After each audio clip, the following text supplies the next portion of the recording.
Numéro 4, je vais avoir plein de trucs à te montrer. J'ai vraiment fait pas mal de choses pour le moment. Donc je vais t'expliquer tout ça. Il pleut encore comme d'habitude. Alors, voilà. Donc tu peux voir, il y a eu pas mal de changements. J'ai enfin monté ma plaque sandwich. Il y a enfin une down pipe à peu près mise en place, donc on a juste pointé, je vais t'expliquer ça aussi. Le carter, c'est bon aussi, donc tu vois.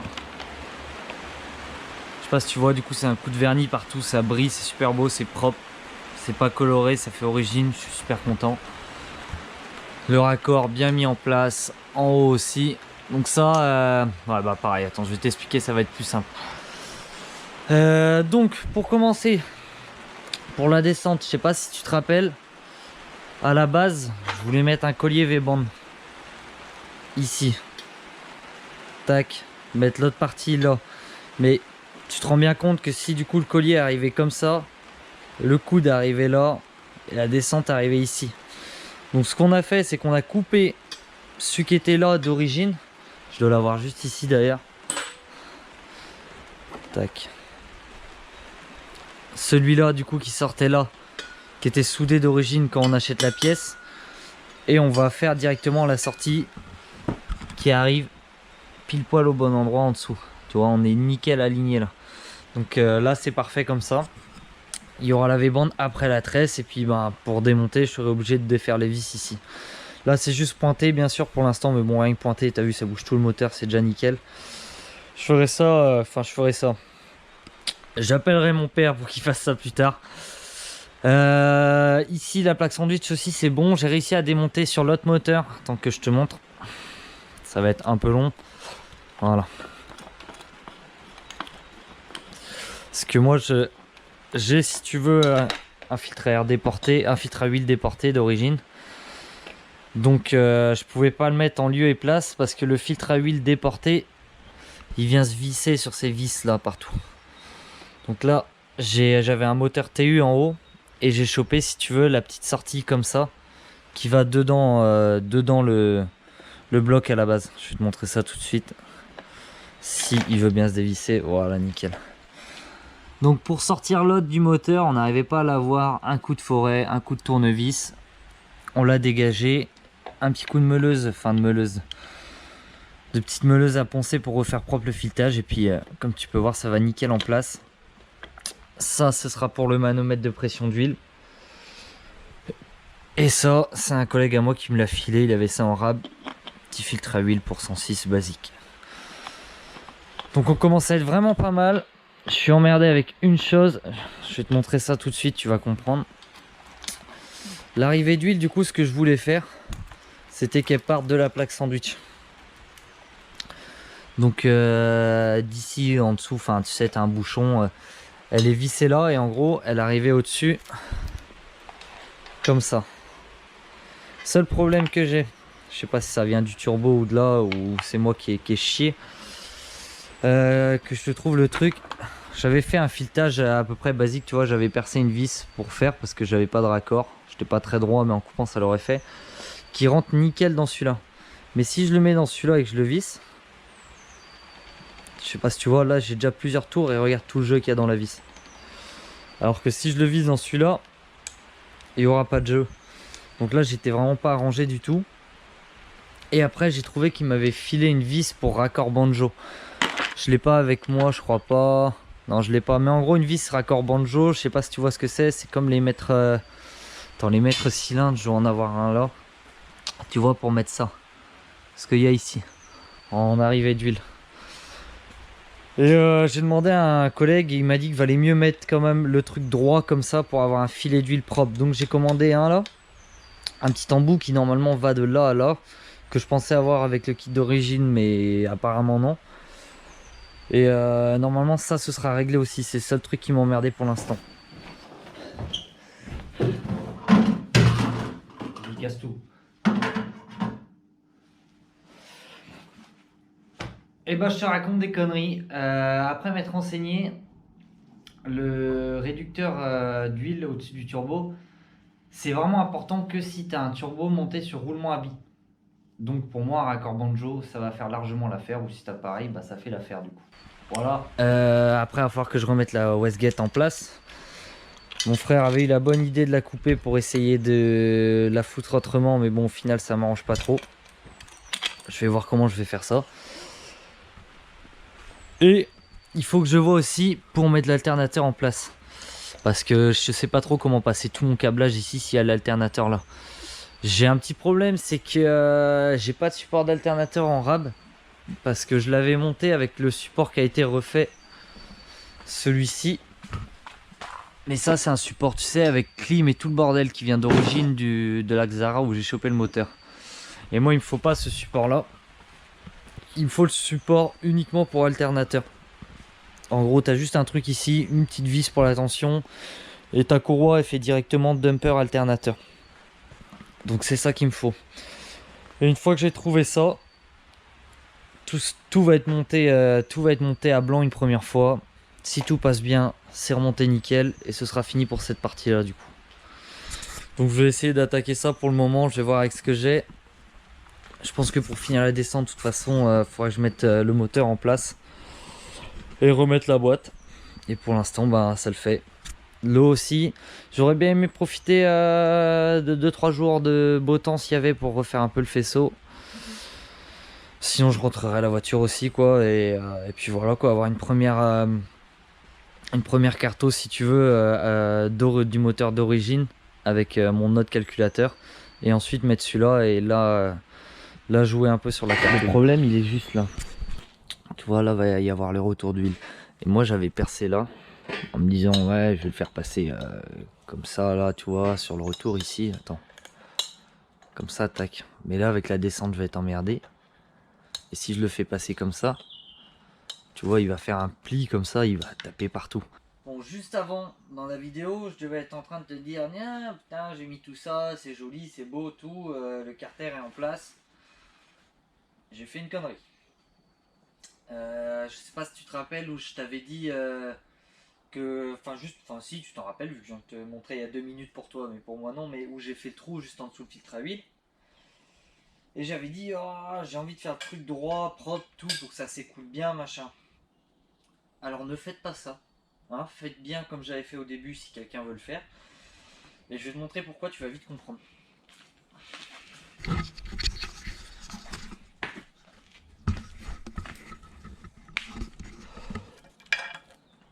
Donc moi j'ai percé là, tu vois, ça arrivait en haut. Et paf, ça venait là. Toi nickel, je faisais le casse-couille parce que je disais, oh il y aura un peu de jeu, ça va pas être bien. Donc qu'est-ce que je me suis dit? Oh bah je vais faire ça droit, comme ça. C'est ce que j'ai fait. Qu'est-ce qu'il y a derrière? La pompe à huile. Donc là j'ai un peu un carter baisé. Parce que tu pourrais te dire ouais, elle peut le refaire, remettre une plaque, souder, machin, tout. Mais je trouve ça con d'avoir fait un carter tout propre pour ressouder dessus dégueulasse. Je vais faire chauffer, tout la peinture va partir, enfin ça sera jamais propre. Donc coup de bol, j'ai trouvé un autre carter neuf pour 40 et quelques euros avec les frais de port. Donc ça fait chier parce que c'est 40 € de perdu alors que j'avais un super truc. Mais c'est comme ça. Donc c'est un peu pour ça que je fais ces vidéos là aussi, hein. C'est comme je t'ai dit, j'apprends. Donc là j'ai appris, je me suis bien fait niquer. Et voilà, à ne pas reproduire. Donc maintenant j'ai commandé le carter, je sais pas quand est-ce qu'il va arriver et ça me bloque pour le moment. Et j'ai posé une petite semaine de vacances, du coup il faut que j'avance parce que c'est dans 2 semaines et j'aurais bien aimé mettre le moteur dans la voiture à ce moment-là. Alors, je viens de lui mettre un coup de propre, j'ai fait 5 bornes, elle est déjà dégueulasse. Bon, qu'est-ce que je voulais te dire? Normalement je viens de te montrer la connerie que j'ai fait sur le carter. Du coup j'ai recommandé un carter, j'ai commandé aussi la petite vis pour mettre le filtre à huile. Enfin tu sais, le pas de vis percé. Donc là j'attends ça pour finir de serrer tout mettre en place. Et comme d'hab, tu sais, je suis un galérien avec ça, je suis toujours tout le temps en attente de pièces. Moi je commande au dernier moment, vu que je sais pas ce que je fais, j'apprends au fur et à mesure. Ben, c'est quand je vois, ah tiens, faut que je commande ça, bah du coup je traîne à faire ça quoi. Et qu'est-ce que je voulais dire? Ouais, j'ai une lame avant. Du coup, tant que j'attends les pièces, je vais en profiter pour essayer de la mettre là. Et voir qu'est-ce que ça donne et si j'y arrive. Et je vais te filmer ça du coup en même temps. Du coup, on est dans... Je sais pas, je devais être en train de faire l'épisode 3 ou 4. Et je te dis que je faisais la lame. Mais en fait, je vais pas la faire maintenant. Parce que dans 2 semaines, tu vois, c'est ce que je t'ai dit, j'aimerais bien faire le changement moteur. Et j'allais partir faire ça. Et je me suis dit, mais pourquoi je vais démonter mon pare-choc maintenant pour le refaire, pour le redémonter dans 2 semaines. Donc je filme ça maintenant, mais je te mettrai ça plus tard. Enfin, tu le verras plus tard dans tous les cas. Et je te ferai directement la transition avec le pare-choc démonté où je mettrai la lame dessus, quoi. Voilà. On se retrouve maintenant. La dernière fois que je suis venu bosser sur ce moteur, ça fait 1 semaine. Pour toi, ça fait 2 secondes, mais avec le mail et tout, j'ai pas eu le temps de venir. Donc entre temps, j'ai reçu quelques pièces. Le carter. Donc ça c'est bon, je vais m'occuper de ça, je vais le percer, je vais le mettre en place. J'ai reçu ça aussi. C'est ce qui va là, derrière. Attends. Ce qui va dedans en fait, pour pouvoir mettre ensuite le raccord et le filtre à huile. Ça m'a coûté 20 € cette connerie. J'étais un peu sur le cul de voir les prix, mais bon c'est comme ça. Et le fameux raccord banjo qui va au bout ici, pour venir sur le turbo. Le problème c'est que le trou, pourtant il était en 12 mm sur ce que j'ai acheté, mais il est trop petit un peu pour la vis. Donc pour le prix que j'ai payé, je vais essayer de repercer dedans et voir ce que ça donne. Donc là aujourd'hui ce que je vais essayer de faire c'est de mettre en place le filtre à huile, mettre en place le carter, mettre en place le raccord banjo. J'ai remis aussi le bloc d'eau. Et faut que j'attaque tout ça parce que comme je t'ai dit là maintenant du coup il me reste 1 semaine avant mes vacances. Et il va falloir que j'attaque si je veux qu'il soit prêt à aller dans la voiture. Donc c'est de ça que je te parlais, le raccord banjo. Et c'est ça la vis que j'ai eu avec. Mais c'est celle-là qu'il faut que je mette dans le turbo. Et tu peux voir ça passe pas. Mais pour le prix où je l'ai payé, je vais pas m'emmerder. Je vais essayer d'agrandir le trou, je vais voir ce que ça donne. Sinon j'en commanderai un autre quoi. Parce que j'aimerais bien que celui-là aille en place. Parce que ça va me faire perdre encore du temps. Après c'est pas trop rare, je pourrais monter le moteur sans ça. Et fixer la durée turbo au dernier moment. Mais j'aurais vraiment aimé faire ça avant. Hop, le carter est fini. Le trou est fait. Je l'ai fait un peu plus vers la gauche par rapport au filtre à huile. Là c'est bien aplani. Bah attends, je vais te mettre un petit extrait pour te montrer comment j'ai fait ça si jamais ça t'intéresse.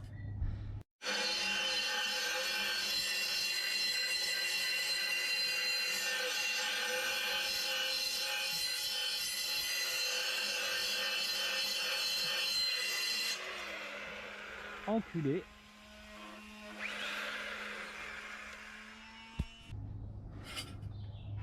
Voilà. Et celui-là est collé dedans aussi. Enfin collé, on a mis une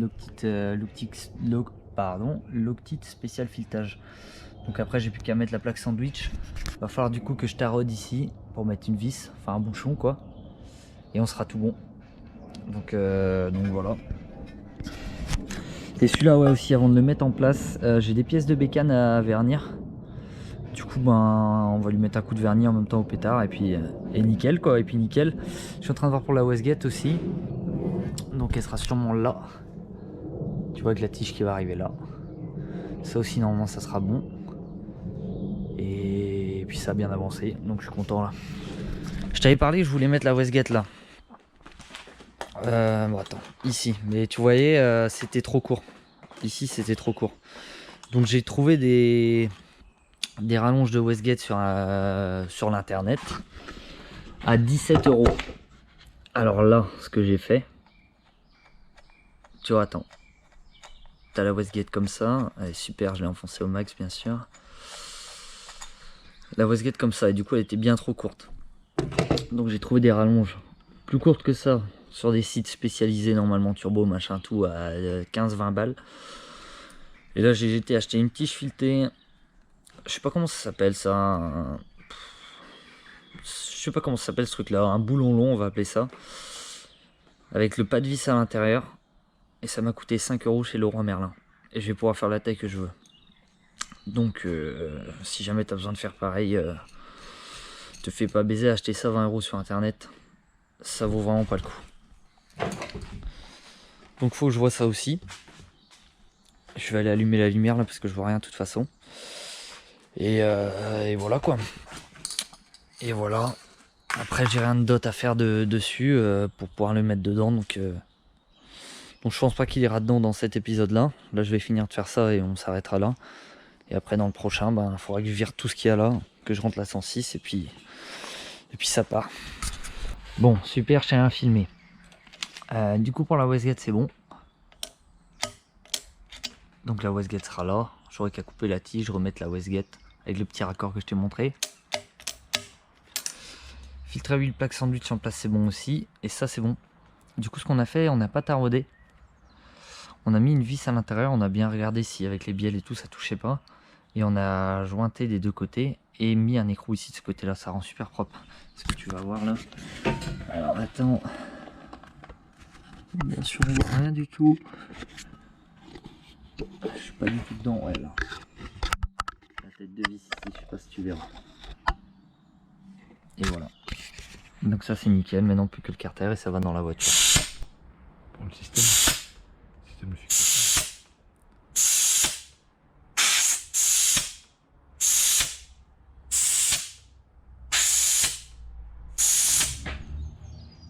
C'est bon. Carter verni. Prêt à être posé. Je vais te montrer le résultat avant de finir la vidéo. Mais avant ça... Voilà, tu vois, je t'avais dit que j'avais des pièces de bécane à faire en même temps. Et je sais pas si tu as vu dans les autres vidéos, mais j'ai là derrière une vieille KX de 1989 que j'avais racheté à un collègue complètement flingué. Le seul but de cette bécane quand il l'avait acheté, lui, c'était vraiment d'aller faire le con. Il avait payé pas cher, elle était vraiment bien niquée. Et moi je l'ai racheté et je sais pas pourquoi, va savoir pourquoi, je me suis dit que je voulais la refaire propre. Donc voilà quoi, j'ai investi pas mal d'argent et j'arrive enfin sur la fin du projet. Il me manquait plus qu'à vernir ça, ça faisait un bout de temps que j'attendais ça, j'avais un problème avec la cabine de peinture. Donc attends, je vais te montrer. Je vais te mettre un petit time code si jamais ça t'intéresse pas les bécanes, ce que je peux tout à fait comprendre. Et s'il y en a que ça intéresse, et ben voilà. Donc tu vois, tout a été refait en peinture. Les jantes, le cadre, plastique neuf, enfin le pot, guidon neuf, frein neuf, tout est neuf dessus. Donc vraiment ça va faire une belle bécane. Désolé pour les puristes, c'est parfait tout à fait d'origine, presque mais pas tout à fait. Mais bon après je voulais une bécane qui me plaise avant de faire ça d'origine. Et le seul détail après qui restera que j'ai pas refait, c'est le bras oscillant. Peut-être je vais le sabler ou je sais pas, j'ai les autocollants à mettre dessus. Et un de ces quatre je le referai. Et puis voilà quoi. Donc je vais monter ça déjà. Parce que depuis le temps que j'attends ça. Et ben je suis bien content. Je vais mettre un petit accéléré. Comme je te dis, je vais te mettre un timecode où ça finit. Et puis comme ça tu n'auras qu'à passer si jamais ça ne t'intéresse pas. Et si jamais ça vous intéresse d'autres trucs comme ça, j'ai pas mal de trucs à refaire aussi. J'ai des petits protos, des petites cartes à la con. Donc on verra par la suite. Du coup voilà le rendu final de l'engin. Ce que j'ai à revoir c'est le freinage. Il doit y avoir une couille avec les durites, il y avait plein de merde dedans. Et le pot d'èche qui fuit partout. Et à part ça on est tout bon. L'amortisseur aussi qui est un peu dur et qui revient pas. Mais ça a bien roulé, on a été faire un peu les flancs avec et ça a bien roulé. Donc nickel. Bon c'est en montant l'épisode numéro 4 que je me suis rendu compte que je t'avais pas mis de rendu à la fin avec le carter. Je t'avais dit, ouais, je te montrerai avec le carter pour finir la vidéo ce que ça donne. Et j'ai complètement oublié. Du coup, tu auras le rendu que dans le prochain épisode parce que j'ai avancé pas mal à côté. Bah, tu verras ça dans le prochain. Je vais arrêter celui-là là. De toute façon, tu avais vu avec l'ancien carter ce que ça avait donné. Là, c'est juste le même en brillant. Donc voilà quoi, ouais, je peux pas trop te montrer pour l'instant parce que je vais te spoiler un peu du coup. Donc ce sera dans le prochain, ça va arriver, tu verras ça. Et de toute façon dans le but, dans le but. Le prochain, le but ce sera de faire le swap du coup des deux moteurs, donc tu verras tout ça. Voilà, ciao. Tu peux venir vers là, hein. Ouais, comme ça là.